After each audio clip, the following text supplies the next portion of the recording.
प्रणाम स्टूडेंट, कैसे हैं आप सब लोग। आशा करता हूं अच्छे होंगे।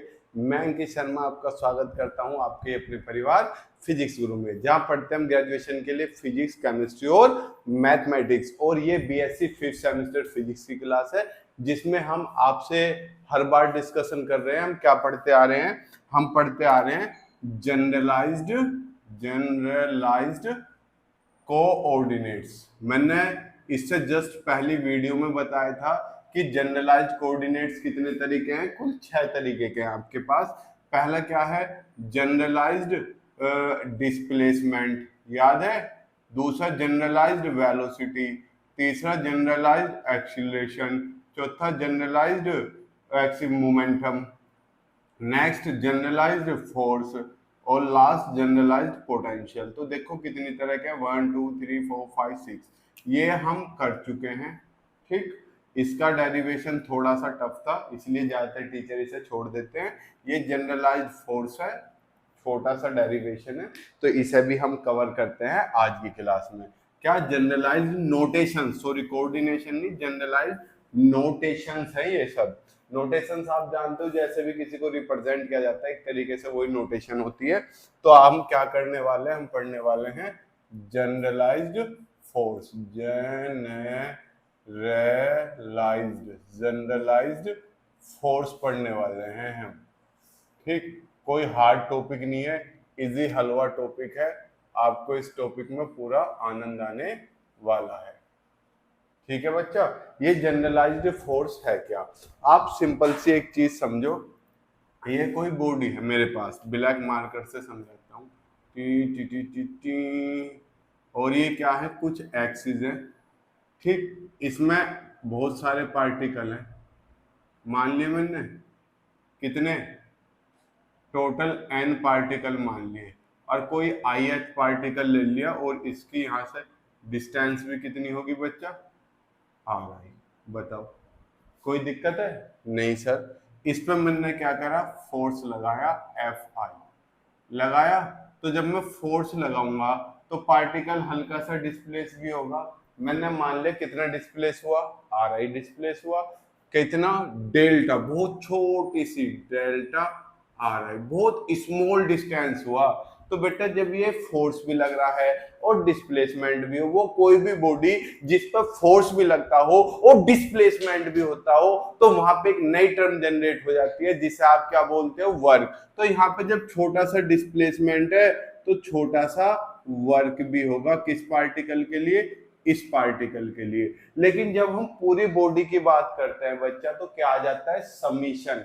क्योंकि बहुत सारे पार्टिकल लेते हैं तो समीशन आ जाता है। तो समीशन वाली सिचुएशन को लेके हम क्या कर रहे हैं? आपके सामने आपका डेरिवेशन लेके आए हैं।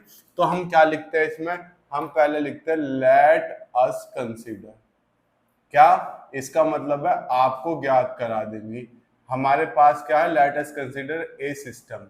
एक सिस्टम है, ठीक, जो कितने पार्टिकल से मिलकर बना है? n पार्टिकल से। Let us consider a system having capital N particles. और सिस्टम पर बेटा कोई भी कांस्टेंट नहीं लगी हुई है, and there is no constant on the system. और सिस्टम पर कोई भी कांस्टेंट नहीं लगी हुई है। तो बच्चा जब कांस्टेंट नहीं लगी हुई तो डिग्री ऑफ फ्रीडम कितनी हो जाएगी चांद मेरे? 3n ना हो जाएगी? अबे एक पार्टिकल 3 एक्सिस पे जा रहा है, एक्स वाई जेड। 2 पार्टिकल 6 पे जाएंगे, 3 पार्टिकल कितने पे जाएंगे? 9 पे। यानी कि 3 से गुना करते चले जाते हैं। हमारे पास n पार्टिकल्स है, टोटल कितने पार्टिकल्स हैं? n। तो वे कितनी एक्सिस पे जाएंगे? 3n पे जाएंगे। ठीक है, तो अब हम क्या कर रहे हैं? यहाँ पे हम फोर्स लगा देते हैं Fi।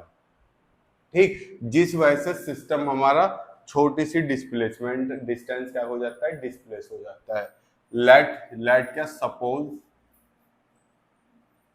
अ फोर्स, कौन सा? समीशन i इक्वल्स टू 1 से लेकर n तक।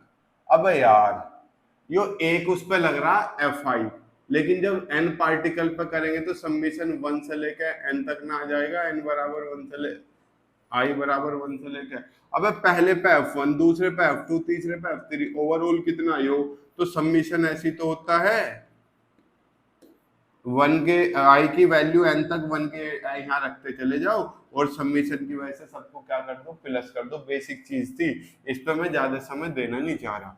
तो ये हो गया, सपोज अ फोर्स इज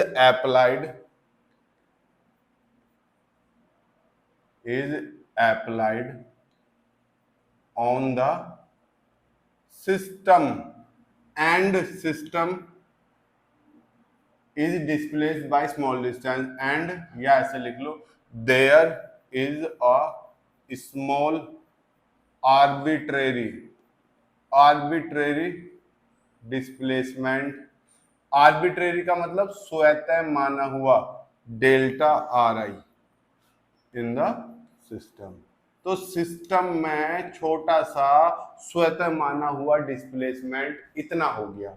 अब हमें क्या करना है, सो द वर्क डन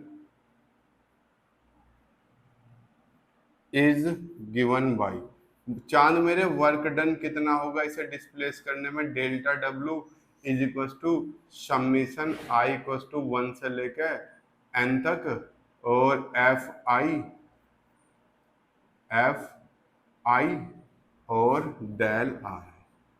बताओ इसमें कोई दिक्कत है किसी बच्चे को, किसी भी बच्चे को इसमें कोई दिक्कत? नो दिक्कत। इसका क्या कर दिया मैंने, डिब्बे में बंद करके समीकरण नंबर 1 मान ले। कट तो नहीं रहा ना? नहीं, कुछ नहीं कट रहा, सब अभी क्या है स्क्रीन के अंदर है। इस बात को मैं रफ कर देता हूँ। अब हमें एक चीज ऑलरेडी पता है, क्या सर? पता तो कुछ नहीं है पर फिर भी लिखना पड़ता है कि ये जो डेल आर आई है इसकी वैल्यू आपने पढ़ी तो है। आर आई क्या है? एक पार्टिकल का स्मॉल डिस्प्लेसमेंट। जब n पार्टिकल का लेंगे तो डिस्प्लेसमेंट बढ़ जाएगा और वो किससे निकलेगा? यूलर्स थ्योरम से। Del are I equals to कैसा है? Summation j equals to i नहीं मान सकते अब, कहां तक? 3n तक। सर 3n क्यों? अबे यार आर आई एक पार्टिकल का डिस्प्लेसमेंट है। अब एक पार्टिकल x पे भी जा सकता है, y पे भी जा सकता है, z पे भी, तो एक पार्टिकल 3 जगह जा सकता है। अब n पार्टिकल है तो कितनी जगह जा सकते हैं? 3n में। तो ऐसी तो लिखे जाते हैं, r I equals to r i Q1 Q2 Q3 ऐसी तो लिखते हो। तो अब हम इसका क्या करें, वो करते हैं डिफरेंशियल यूलर्स थ्योरम से। तो यहाँ तो क्या आ जाएगा, D are I equals to यहाँ D are I upon D curly Q1 into del Q1, ऐसी तो होगा। अब हम यहाँ भी आर आई मान के चल रहे हैं तो क्यू आई आ जाएगा। ठीक, अब ये आर आई इधर लेके चल रहा है तो इधर क्या चलेगा? जे चलेगा। कहां से लेके? 1 से लेके n तक करते चले जाओ। नहीं समझे?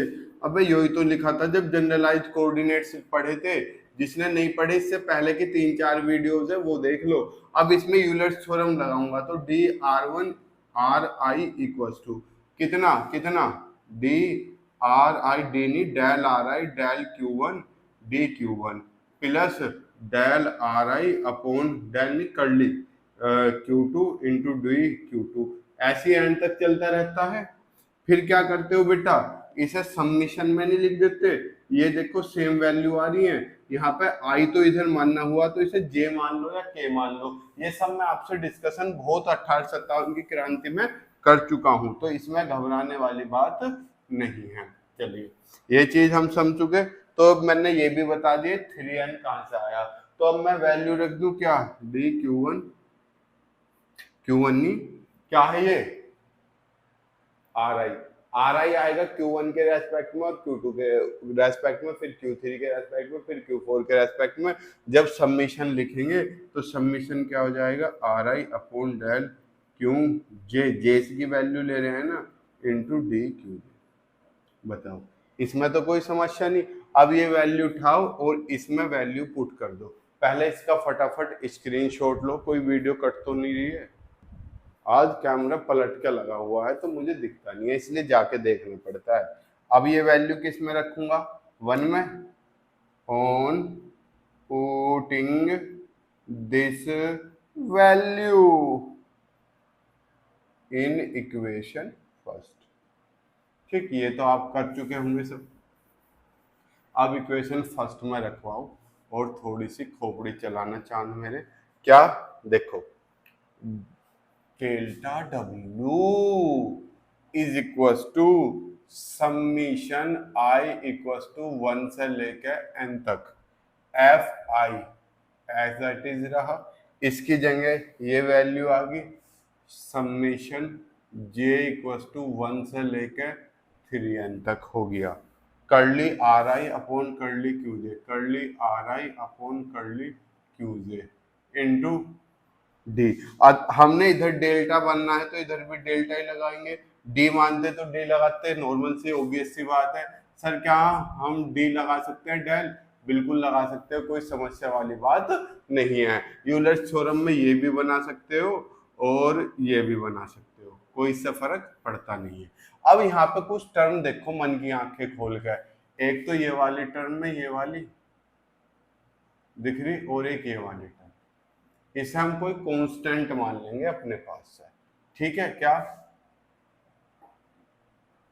इज इक्वल टू ये लिख दूं पहले ये वाली term summation J equal to 1 से लेकर 3n, इन दोनों को क्या मान लिया? क्यू, कैपिटल क्यू जे मान लिया।